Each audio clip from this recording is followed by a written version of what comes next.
coming up next. It's Kenya Shujaa versus the Sharks. Very big game for the Kenyan team. Very, very huge game with very big implications, remember. And indeed, you can even hear from the response from the crowd here at the Safaricom Stadium. There's a lot of anticipation. Lining up for Shujaa is Martin Owila, Charles Omondi, Davis Chenge, Oscar Dennis, Leon Ojambo, Oliver Mangeni, Tony Onyango, Andrew Amonde, Michael Wanjala, Maxwell Deuri, and Jacob Ojay.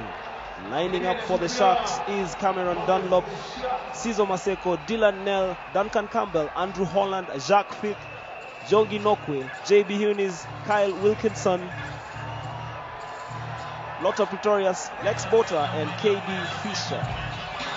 Our match official is Inigo Bar from Spain. And at this point in time, I just want to say a big hello to those of us watching us in the diaspora via the Zuku live stream on zuku.co.ke/live. People like Lucas Onyango in Manchester, England. It's good to know that you're watching. Anyway, back to the action on the pitch. Augustine Lugonzo, top point scorer at the just concluded Safaricom 7 series, gets this match underway. But boots it deep into Sharks territory. The referee for this game is Inigo Ibar. I guess he must be Spanish. He is Spanish. Meanwhile, there seems to be a man down. It looks like Oliver Mangeni. I'm not too sure. Not Oliver Mangeni, but yes, there's a man down. Anyway, back to the action on the pitch. This is the Sharks just taking it there. But I thought if there's a man down, the play should be stopped. Not necessarily. This is rugby. The play will continue. If it is really a serious injury, that's when the play is stopped. But anyway, the Sharks are seeing all the possession. Clever cross kick there. Good idea there from the Sharks. You could see the intention and the idea behind the cross kick. This will be a very tough game. Kenyans, Max Deuri going for the quick line out. Mangeni still recovering from that incident of, I don't know what happened, but we'd love to see it on the replay. Looks like he got a knock, but he seems to be getting back. Looks better. Max Deuri with the line out, retrieved by the captain Andrew Amonde. They just clean it up there. This is Augustine Lugonzo. He has Jacob Ojay out wide. Jacob Ojay has space to ban, steps and leaves his Sharks defenders for dead. The crowd is coming alive. Augustine Lugonzo, what can he do here? Does he have any support? He does. Oliver Mangeni. This is good continuity from Shujaa, and the try. Well worked try, scored by Charles Omondi. Charles Omondi of Strathmore. And his good continuity play, as my co-commentator said. We thought that actually the try had gone begging, but good continuity play. Actually, it is Bush Mole. It is Bush Mole who scored the try. The shot numbering just got us off for a moment, but it is Bush Mole with the try. Bush Mole of Homeboys, and it all started with that frenetical run by Jacob Ojay, and Ojay passed up the ball to Augustine Lugonzo. Lugonzo to Bush Mole, and he misses the conversion. So it's 5-0 to Kenya, to Shujaa. Remember, Shujaa's final game will be against Auckland. And that match will take place later tonight at 8:30 p.m. East African time, 5:30 p.m. GMT. Big game for Shujaa later. But first things first, they must dispense off with the Sharks. And Oliver Mangeni reacted quickly there, but the ball just bounced off his chest. But you could see the eagerness, the anticipation. He trusts himself in the air. Remember, in the longer version of the game, he plays as a lock. He's also got some exceptional ball handling skills. And yeah, Oliver Mangeni had an outstanding series with KCB. One of the key players of KCB has taken to the sevens game like a duck to water. And he's eyeing a slot in the Kenya Sevens team for the Gold Coast Sevens later this month. Quickly taken penalty there from Sharks, eating into the Kenyan territory. Good counter-racking coming in from Shujaa, who just clean it up. Sharks penalized for not rolling away. Here comes Mangeni, gives to Max Deuri.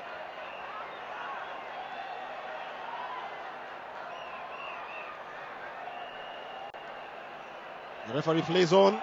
And this is Jacob Oje. There's excitement every time he touches the ball. I think he fancied himself a tad too much there and just ran into his Spanish opposition. But importantly, Shujaa still keep the ball alive. This is Augustin Lugonzo, very tricky runner, very intelligent player. Does he have anyone coming in support? Again, that was some good play around the contact area, but the referee, Inigo Ibar, calling for an infringement. Yeah, Kenya penalized just when it looked like they were going to score a second try, and the Sharks are able to clear the lines, and they kick it for touch. And it will still be a Sharks ball. Remember, 2 minutes, 40 seconds to go. Shujaa leading by 5 points to 0. The try scored by Bush Mwale. Kenya won their first game very narrowly, beating Germany 20 points to 14. While the Sharks lost their first game to Auckland, losing 24 points to 12. So it's a must-win game for the Sharks. And Kenya wouldn't want to go to a final game against Auckland needing the win. Anyway, the Sharks retaining possession from that line out, but just running into a concrete wall. It looks as managing to keep possession. It's a physical battle there. The advantage is going to swing to Shujaa. Kenyan teams all with a mixed start in the first 3 games, with only Shujaa winning, Morans drawing with the Welsh Warriors, and Simba Saba losing to Samurai. But just a couple of minutes ago, you saw the Morans winning 38-7 against Boland, and Simba Saba beating the Spain team 15-5. Here comes Shujaa. So Augustin Lugonzo just playing it out wide, and that's the man on who a lot of responsibility has been placed, Jacob Oje. Once again, Lugonzo just changing direction. This is the captain, Andrew Amonde. Amonde going all the way, and this should be... Thought he had actually beaten his man, but still This is a good face-off play for Shujaa. Oliver Mangeni retrieving the ball from the breakdown and dancing to score under the posts. Oliver Mangeni with his big body frame, big upper body strength, just galloping. There we just see him picking up the ball, fancying his chances there, and just touching down. And like our commentator Mego Kampo saying, he's got very good ball skills. I think in his previous, if he was in high school, he must have been a basketballer, because he's able to hold the ball in one hand and just give the dummy. While talking to him, he did indeed dabble in basketball, but also played rugby, and of course the basketball skills coming in to play there. Of course, not forgetting also Nato Sumi was an excellent basketball player at Nairobi School. As we just see a section of the crowd here at the Safaricom Stadium, the beauty of the Safaricom Sevens. Lugonzo with the kickoff, 17 seconds to go to the end of the first half. Kenya, Shujaa, the much better side in this first half.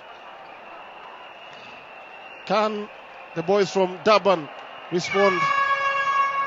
This game is on for halftime. And a good kick there. Probably sensing that no one was back home. Andrew Amonde is scampering to ensure that ball goes dead in the in-goal area. And that is halftime. Shujaa taking a 12-0 lead against the Sharks. Let's just go down and listen to what the coaches of both sides are saying to their sides. Yeah, the Sharks not out of it in this game. It's only 2 tries there and a conversion. The Sharks still very much needed there to score a try in the second half. It will be game on. So it's Kenya Shujaa 12, Sharks 0.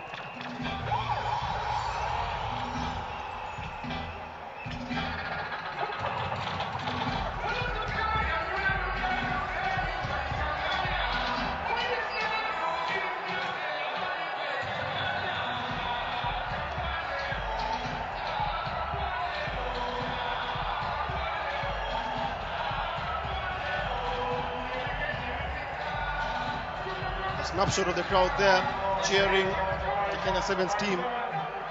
Shujaa. And this was the previous game. Oscar Dennis there of Morans. As we are bringing to you a shot of the Safaricom ladies or girls there dancing. Snapshot of the crowd here at the Moi International Sports Center. Eva joining us, Karibuni.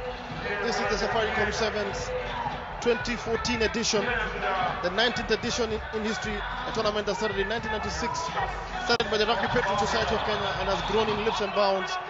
Paul through there with Graham Bands and Vio Zankwa consulting, probably expecting a better second half display. They would know how the Sharks play, Michael Kwambu, by virtue of them being South Africans.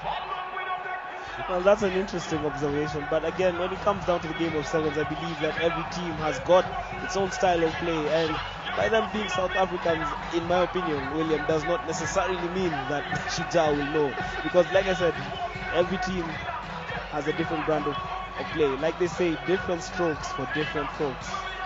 At this point in time, I just want to say hello to one Mr. Stephen Sewe, team manager and performance analyst of the Kenya Sevens management team, who is sitting in the gallery as we communicate. So Sharks to take us off for the restart, to kick us off for the restart here in the second half.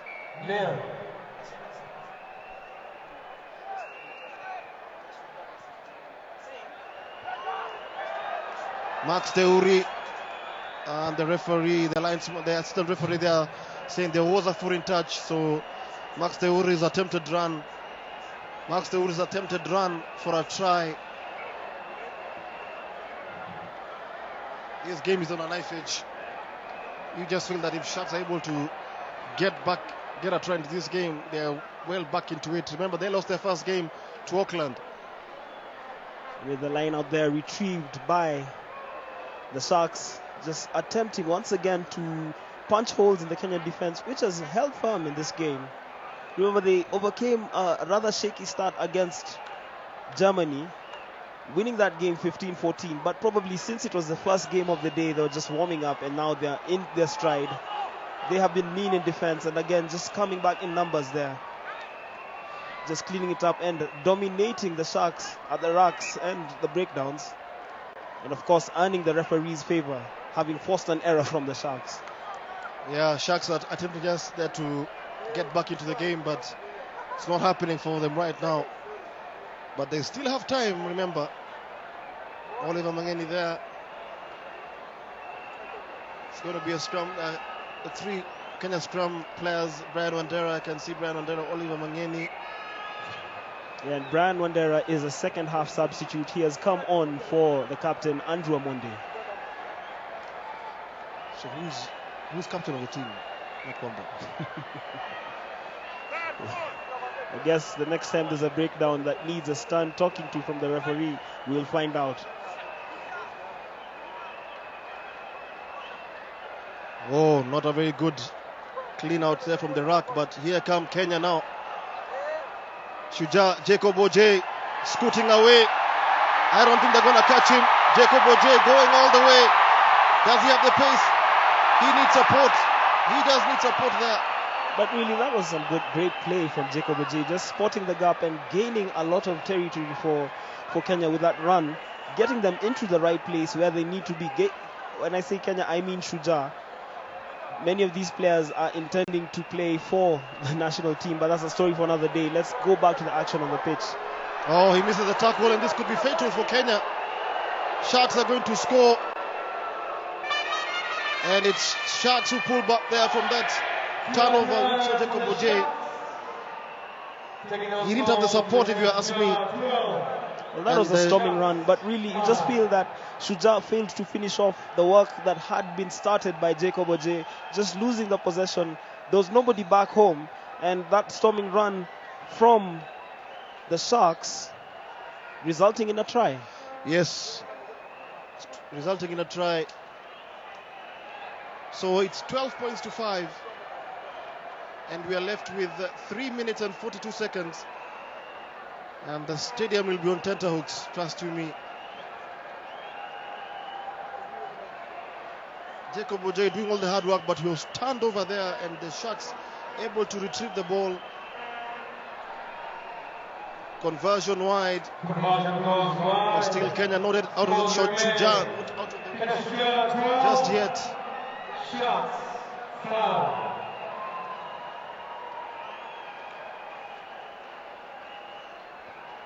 Kick is done. The kick is good. Oliver Mangeni holds on to it and he storms there. Just managing to keep it alive there, retrieved by one of the substitutes, Michael Wanjala. But the referee, having spotted an infringement. The referee calling for a full line out. He's in communication with the assistant referee, Sarah Lerotino, who indicates that I think it was Oliver Mangeni who had just stepped into touch. It's going to be a line out, and this is the try scorer. Lotta Pretorius. The Sharks playing from right to left. Shujaa playing from left to right. And that was a very improvised line out here. And Shujaa leaving dangerously. Oh, stolen there by Kenya. Tony Onyango. Confident enough to just start something from deep in his half. As Shujaa looking to get out of jail. Cleaning up there.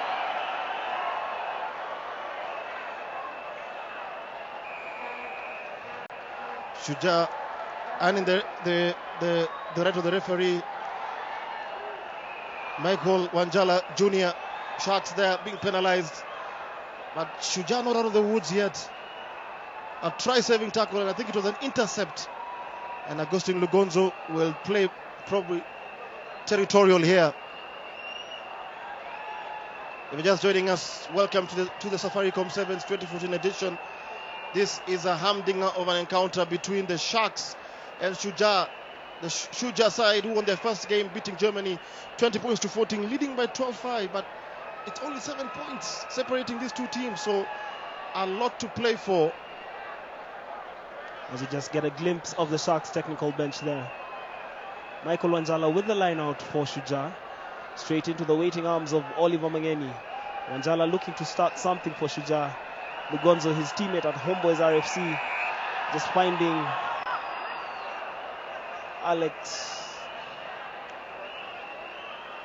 The referee there, like Alex Inigo Ibar, I'll saying confirm that this with the team manager.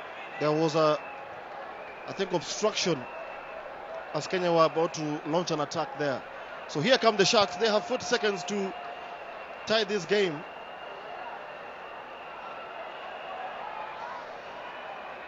Kenya leaving dangerous right now. They need to put a very big defensive shift in the next couple of seconds.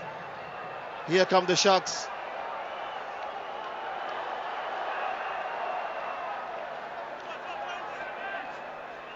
The clock running out. The Sharks in the traditional big South African forwards. The referee penalizes Shujaa there. And there will be a player sent to the sin bin, I think. It's a yellow card coming out.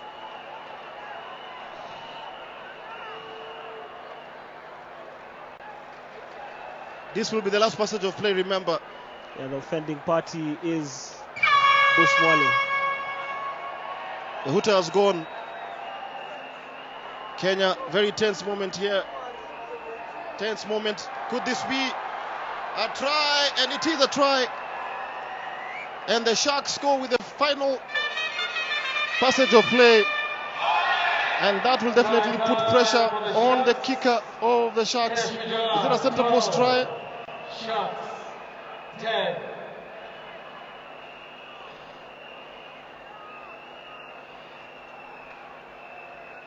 Let's just wait for the conversion to come right now from the Sharks. I don't think he'll miss this. Conversion good, so it ends 12-12. Shujaa 12, Sharks 12. Final score. And Kenya throwing away a 12-0 lead to tie this game with 12-12.